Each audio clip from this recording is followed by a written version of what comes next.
We celebrate this evening the 20th anniversary of this program.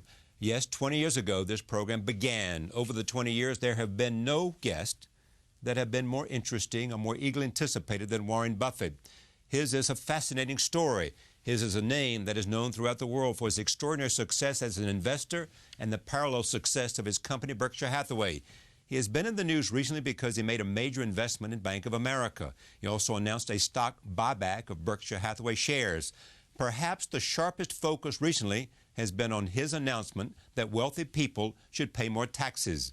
President Obama was certainly listening because he included it in his list of tax law recommendations. He called it the Buffett rule. Warren Buffett is in New York, and we're pleased to have him at this table, not only because he's been such a wonderful guest for us, but also because he is a friend of mine. Welcome. Thank you, Charlie. You've announced recently you're going to buy back, or have started the process of buying back Berkshire Hathaway shares. Some people were surprised because you had written in your stockholders letter, which is now famous, I don't do that. Well, I haven't said that. I have said that you should buy back your shares only when you think they're selling at a discount to their intrinsic value. Right. And since intrinsic value is not a precise figure, it's a guess. But part of the reason you said that was because you don't necessarily think that people who buy back shares simply to improve the stock performance. Sometimes they're trying to prop their stock. Right. Sometimes who knows what their motivations are. There's only one motivation for me. If I think I'm buying our businesses at a discount, I think then it helps all the shareholders. Now, I also think you should tell the people before you do that. Just like if you're my partner and I want to buy, you want to sell out. If I think I'm buying it from you too cheap, I ought to tell you that. Now, with the stock exchange, it sets the price, and every now and then, it happened about 10 or 11 years ago, I thought Berkshire Hathaway stock was selling demonstrably below the value of its businesses. And we announced we were going possibly to do it 10 or 11 years ago, and then the stock went up right away, and we couldn't do it. But this time, if the market is weak, we could buy a lot of stock. But what I say is we'll buy the stock if we think we're doing a favor for the people that are staying in the boat. Because you think the intrinsic value of your businesses, those that make up Berkshire Hathaway, is undervalued. It's higher than the price. Yeah. It's clearly higher than the price. I mean, it's not a precise figure, but it's clearly higher than the price. You offered book value plus 10%. I said that's the limit of what we will pay. Yeah. So the market will determine what we pay.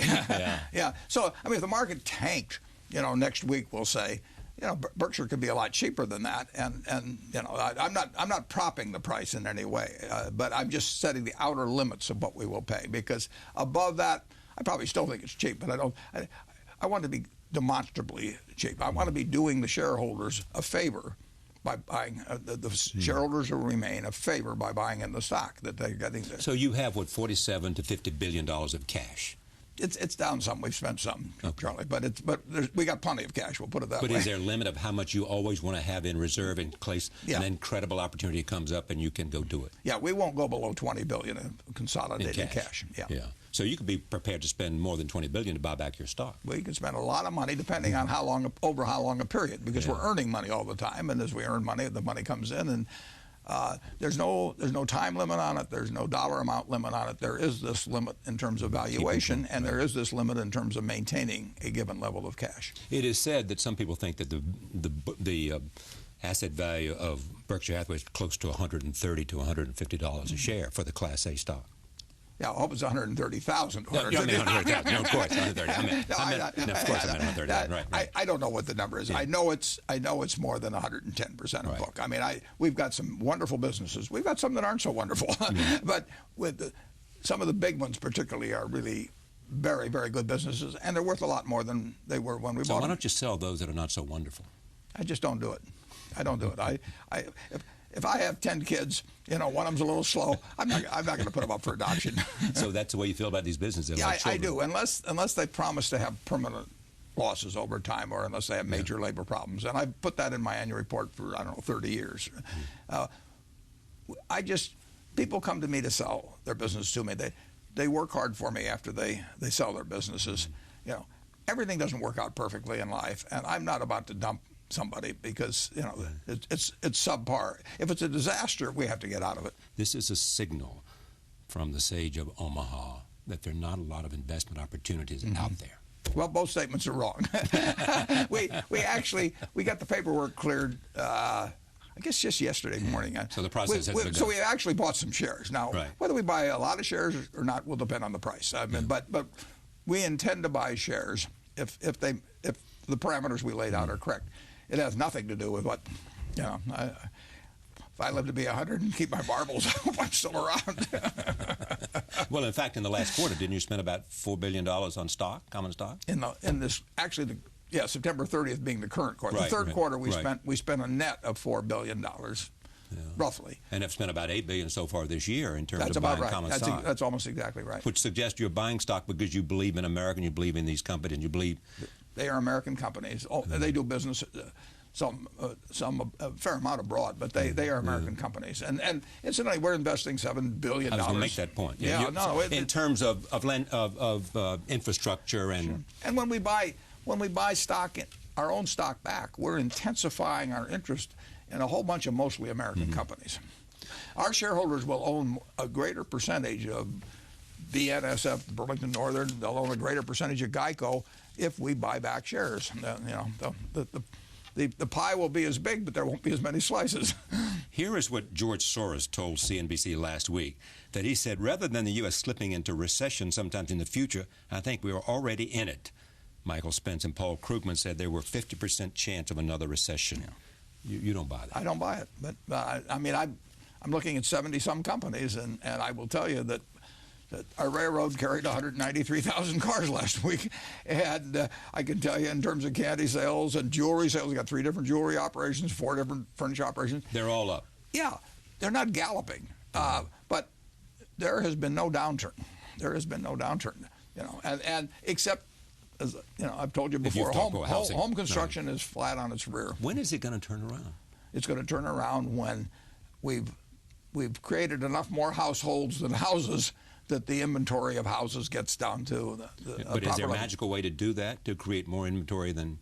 Well, the way to do it is to hold down creation of new houses. I mean, we have got about 500,000 plus housing starts going on. That counts apartments as well. So the way to do it is stop the supply and limit the supply. If we create more households than houses, we will bring the inventory into balance. I don't know when, but we did just the opposite 6 or 7 years ago. We created more houses than households. Surprise, we had too many houses. And it is really a question of supply and demand, and we created too many houses relative to households a few years back. Now we're creating more households every day than we are houses, and we will come back into balance. And I don't know when that will be, but when it happens, and when we get back to 1 million units a year, something like that, I think you will see unemployment rates drop significantly. To perhaps 7 to 6%. Yeah. And you will see the full economic recovery at that time. You'll certainly see something much closer to it. Do you believe it will get back to where it was prior to 2008?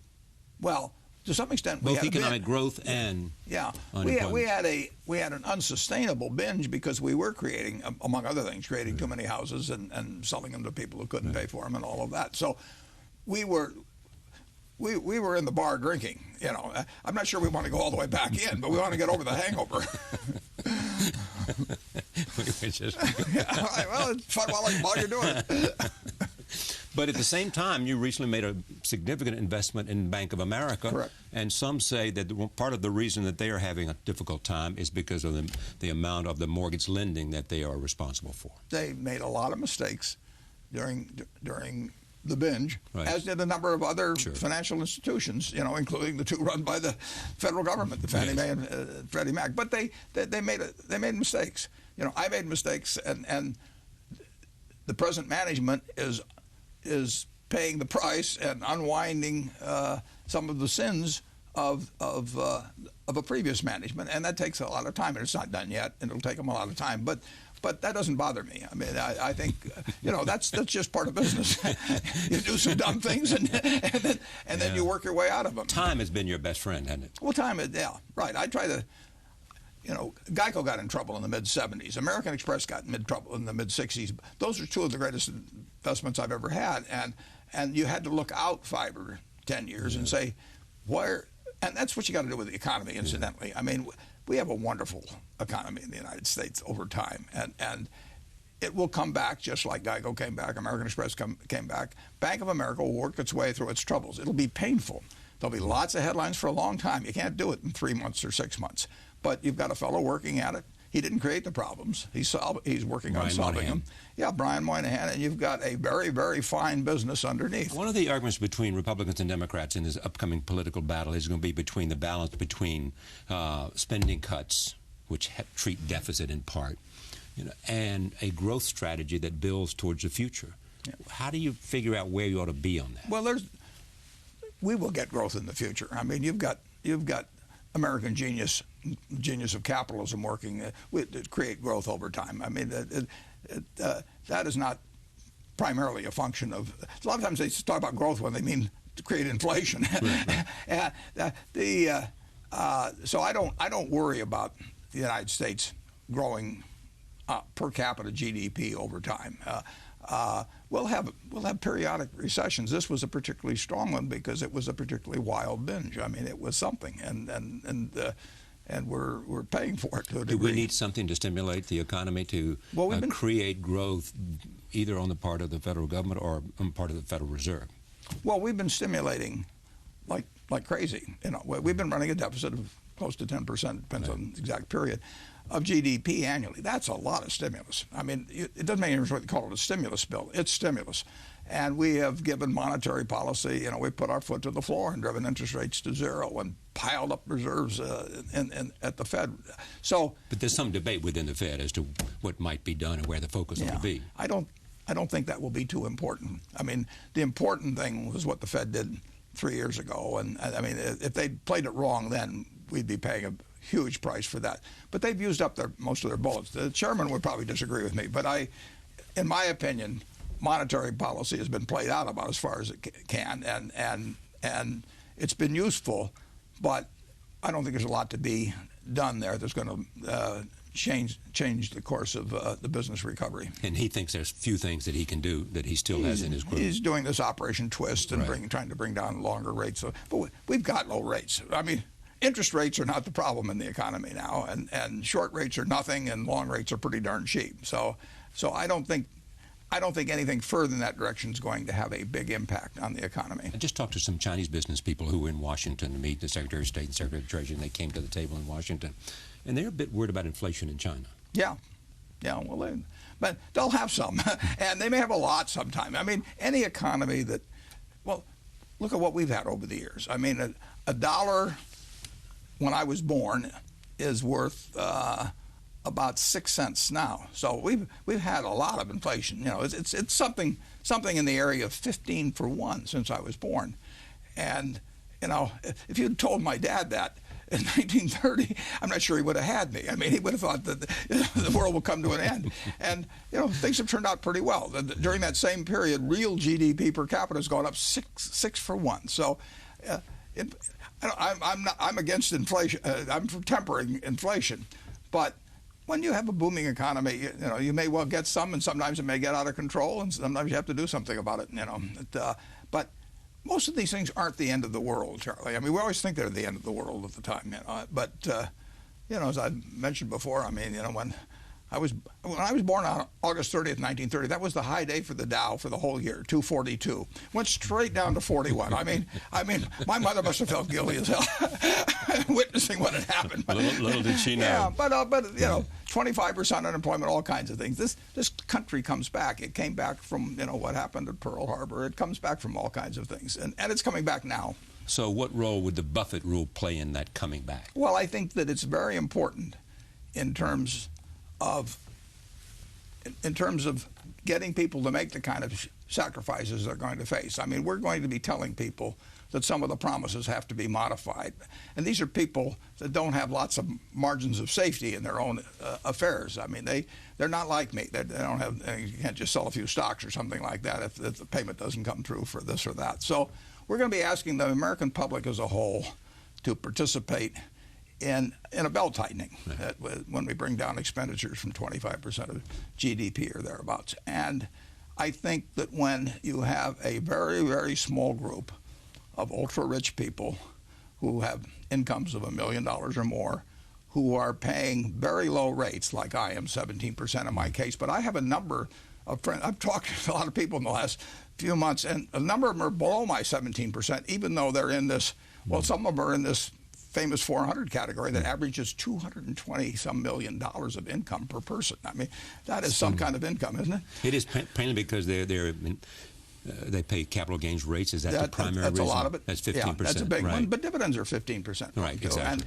And the ultra rich who are paying really subnormal taxes, and there's a lot of them, but there's a lot of them that aren't. Right. But there are a lot of them that are. I think I think it's a terrible mistake to ask 300 million Americans to tighten their belt and ignore that group. Okay, but here's my point.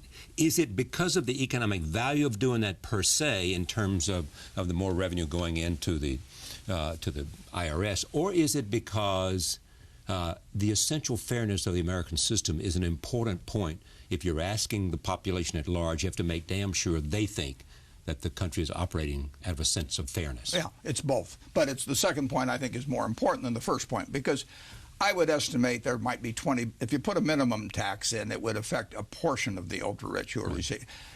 That might raise $20 billion a year by some rough estimates I made. I don't think those are crazy estimates. Now, $20 billion a year seems like a drop in the bucket when you've got a deficit of $1 trillion or so. But $20 billion a year is still $1,000 each for 20 million families. I mean, and you got to get the revenue someplace. So one way or another, I mean, who knows how they're going to ask everybody to sacrifice. But if you have a choice between asking 20 million families to come up with another $1,000 each, or hitting 50,000 or so people who are paying very subnormal taxes on very large incomes, I say that, I'd rather get that 20 billion from the people that are like me. And when John Boehner says that the president, when he buys this idea, is practicing class warfare? Yeah, well, the class warfare has been going on. I mean, if you look at these 400 top incomes that have gone from 40 million on average per family up to 200 million, their tax rate's gone from 29 and a fraction down to 21%. So there's been class warfare going on. It's just that my class is winning. In fact, my class isn't just winning. I mean, we're killing them. It's been a rout. You've got everything on the board. Well, just look at America today. I mean, in terms of the ultra-rich, I mean, they have not suffered through this. Listen, and incidentally, if somebody's making $5 or $10 million a year, $20 million, $30 million a year as a CEO, athlete, or whatever it may be, and they're paying the normal tax rate, they're in the mid-30s or something like that. Yeah. I have become convinced after talking to a lot of the super rich who've talked to me about this that the best way to do it is this minimum tax of making sure that everybody at those levels, million and over, is paying in the mid-30s. How many people will be affected by this if you use the $1 million as the point of reference? Because is it everybody that makes more than $1 million, or is it a select group? No. There's two ways of going at it. One is to do it by rate, in which case the whole group would be affected. There'd be about 250,000 people. Just raise the thing 5 points or something like that. And that's an acceptable way to go at it. I have talked to a lot of very rich people, and I think the fairer way of doing it is to take the people that have found ways to bring their rates down to the 15% level, or 17 in my case. Some of them I know are below 10, and just have a minimum tax for them. Now that would hit about 50,000 in my guess, and I don't have any great figures on it. It might be 70,000, it might be 40,000, but it won't be 10,000. It won't be the whole group. It might hit 50,000 out of the 250,000, and they would be brought up into the 30s in terms of their tax rate overall. So what percentage of your income is taxed at 15% or 17%? A lot. Because you have some ordinary income. You pay yourself $100,000 a year or something like that. Yeah, and I have some interest and that sort of thing. But that's a small percentage of your income. It depends on the year, Charlie. There've been some years. There were years, a few years back, for example, when I made a lot of money out of owning Freddie Mac and Fannie Mae mortgage pass-throughs, and I got a lot of interest income on that, but I also ended up making a very large capital gain on it. And incidentally, that money had not been taxed before at some corporate level. Well, I read these arguments about that, and it didn't apply at all. I made a lot of money off a few years back off a bunch of little Korean stocks. I may have even mentioned that to you. And those companies did not pay any U.S. income tax. What do you think of this idea that you need to change and have tax reform? Because if you do, companies will start bringing money back in that they're withholding overseas and doing something with it overseas and not bringing it back here because they think they're double taxed. Well, they would like to be able to repatriate money. Right.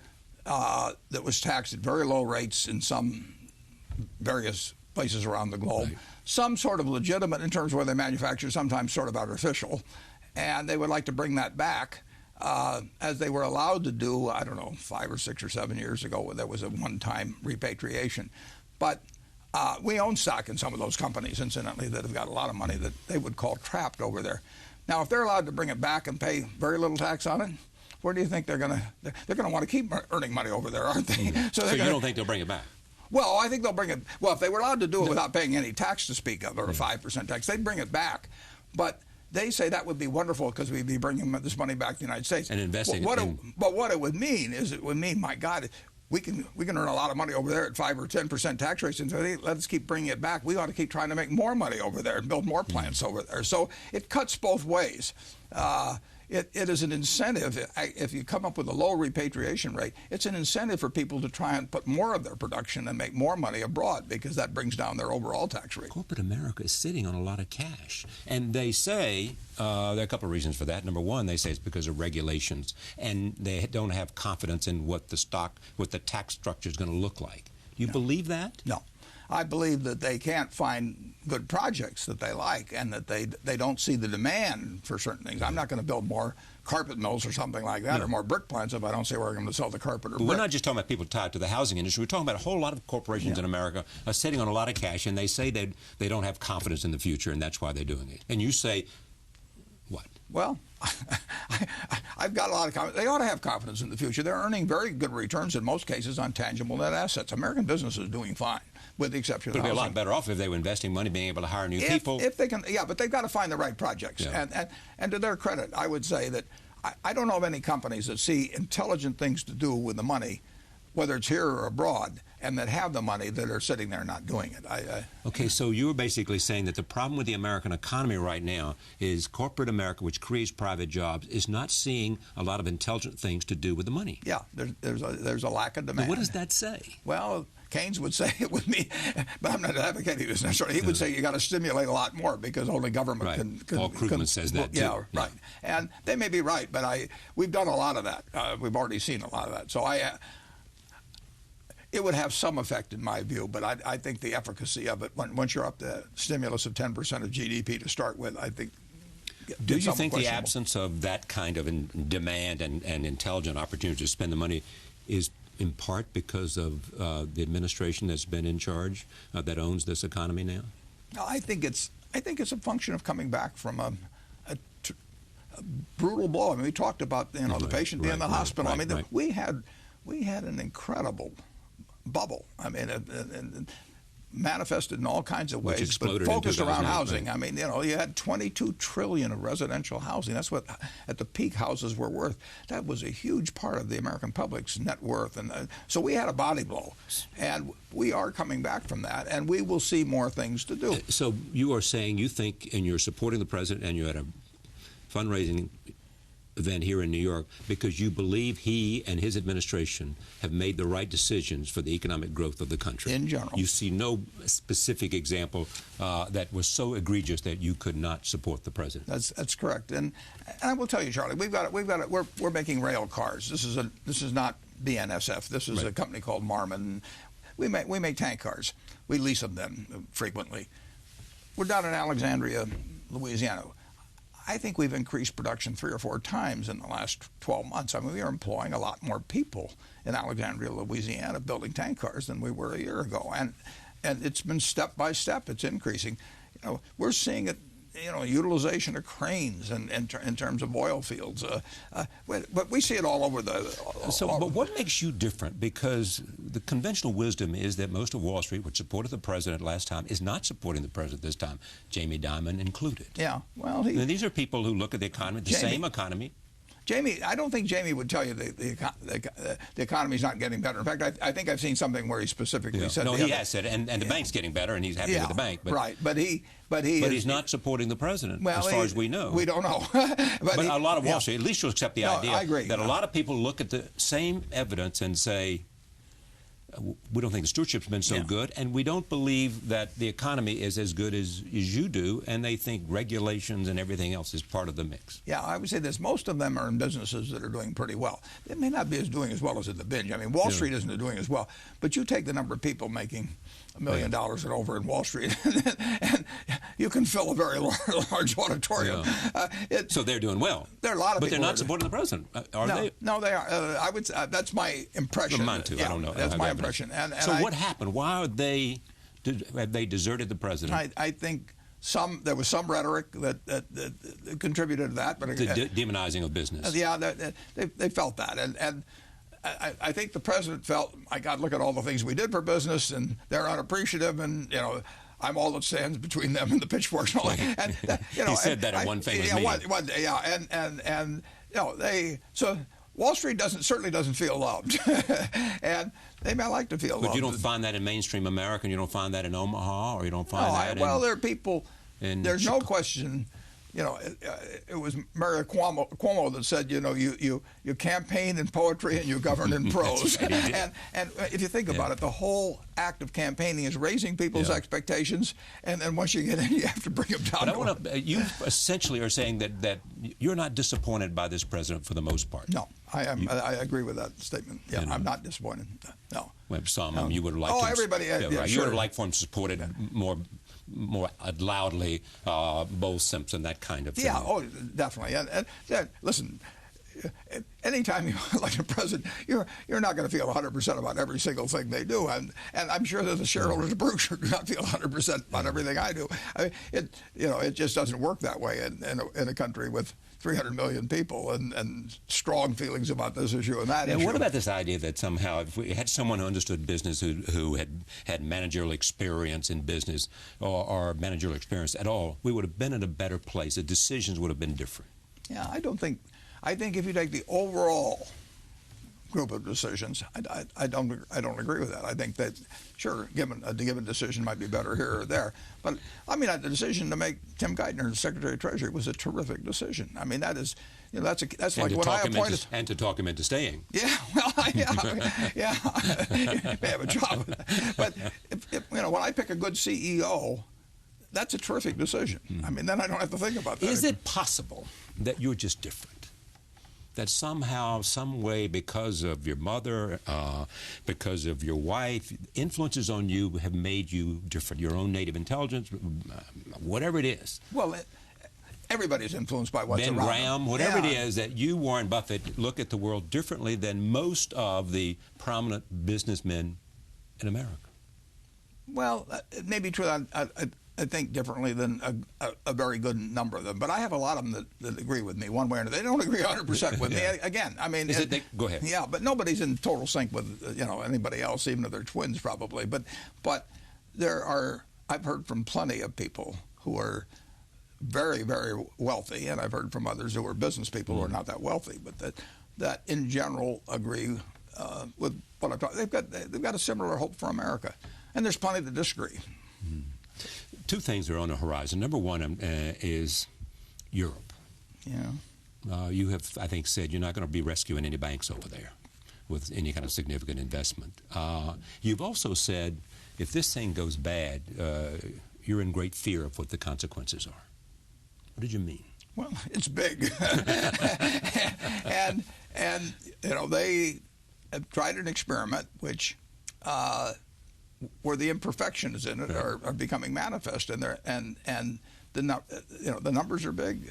The banks are the solvency of the banks are intertwined with the solvency of sovereigns and vice versa, and they have found that while they melded into a single currency for 17 countries, they didn't meld the culture, they didn't meld fiscal policies, all kinds of things. Yeah. So they either have to come closer together in a major way, or they have to separate and give up on the euro and give up on the eurozone. Yeah, and they don't want to do that, and that's understandable. And there's all kinds of. But there's also this argument: all they're doing is kicking the can down the road. Well, they really need to a lot more on the line, and they really need to sort of do more at one time to make sure that they have stopped It's a short road, Charlie. You can see the end of that road.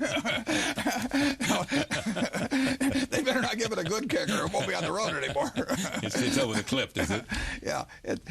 So what happens to us if it happens? If the worst happens, what happens to the United States? And what happens to the global economy? I don't know what they're going to do. I mean, when you get 17 of them, nobody knows what they're going to do. And politics enter into all kinds of things. But if you ask me, the most likely thing that in the end they will decide to print money, which they've got a lot of problems doing because they do have this common currency. But when politicians face almost insuperable problems, and it looks like they can solve it by printing money, I think they will do it. I think they will, to the extent they need to, they will help the banks. But I don't know what I don't want to. That's not a prediction. That's my best guess. Yeah. But the hour is late. It's late. It's very late, and it's very late. Yeah, their banks were encouraged to load up with sovereign debt because there were no capital requirements against them, and it gave them the chance to leverage further and increase the earnings per share a little bit, so they just loaded up with them. And they thought that they were all good credits because they all belonged to this union, and they're finding out that isn't true. What did you see a year or so ago when you got out of European sovereign debt? I saw where the can was going. No, I really did. But I mean, did you see it and other people didn't see it? Well, no, I think people saw it, but didn't. It's a little like our own situation back in 2006 and 2007. Everybody sort of saw it, but you kind of thought, well... Well, I don't know that they all saw it, but I don't think they understood it. I mean, I think part of the problem was that these people didn't understand it. You mean the subprime crisis? Well, you think I'm wrong about that? They saw it? I think people had kind of an uneasy feeling, a lot of people, but they thought, they were like Cinderella at the ball. I mean, that was the analogy they used, you remember? Yeah. Citibank executive said, as long as the music's playing, you have to keep dancing. Right. That was the classic. That's right, and he probably thought it was all going to turn to pumpkins and mice at midnight, but he didn't think it was midnight, and he thought he'd get out ahead of time. I mean, he's not the only one. There was a lot of that. And listen, I made a lot of mistakes in that respect. I mean, and I saw certain things taking place, but I didn't take strong enough action in many cases. I'm as guilty as anybody.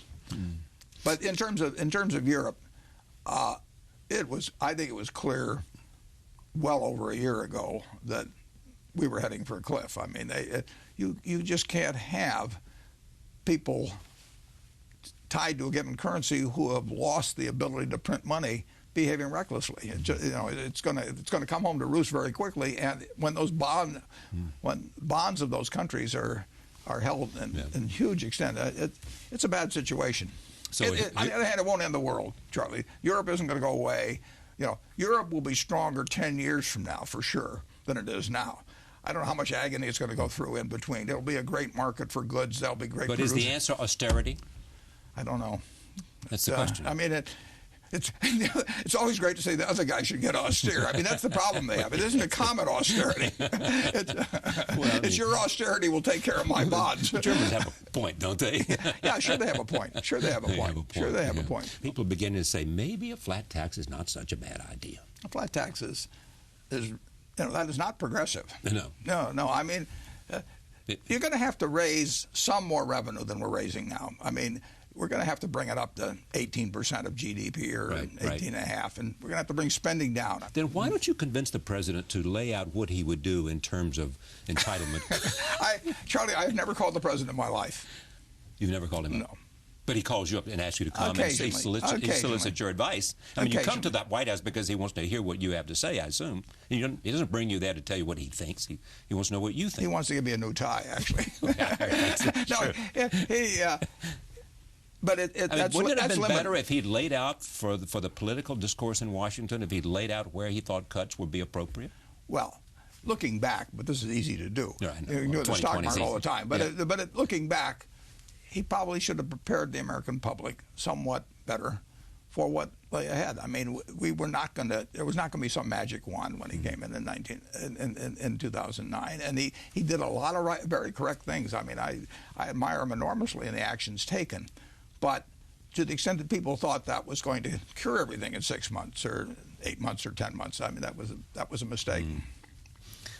as you know, Standard & Poor's downgraded their evaluation of America, mainly because of political dysfunction. Right. That is at least what they said. Do you know how we stop this political dysfunction? Well, that's the $64 question. I mean, we've got too many people in Washington, and the American public understands this, who are thinking primarily about, how do we block the other guy from looking good, and I want them both to look good.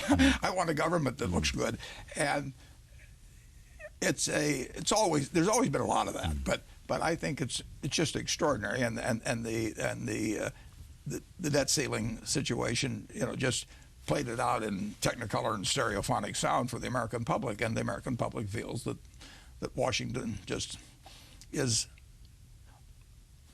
in some ways dysfunctional because they want it to be dysfunctional, and because they think they win by dysfunctionality. Well, if you can be in either party and convince the American public who are not feeling good about how their country is going, you can convince them it's the other guy's fault. I mean, that's but the you way to think the win. American public would rebel against that if they could find out who they thought showed the least regard for their own sense of well-being? I would really hope so, and I think there's a possibility of that. But how this all plays out, I mean, I think that there are plenty of people in both parties. This is not limited to one party who are thinking that things are going to look bad over the next 12 months, at least perceived as bad, and the unemployment rate won't fall that much and so on. And I think they think, how do we lay this on the other guy's doorstep?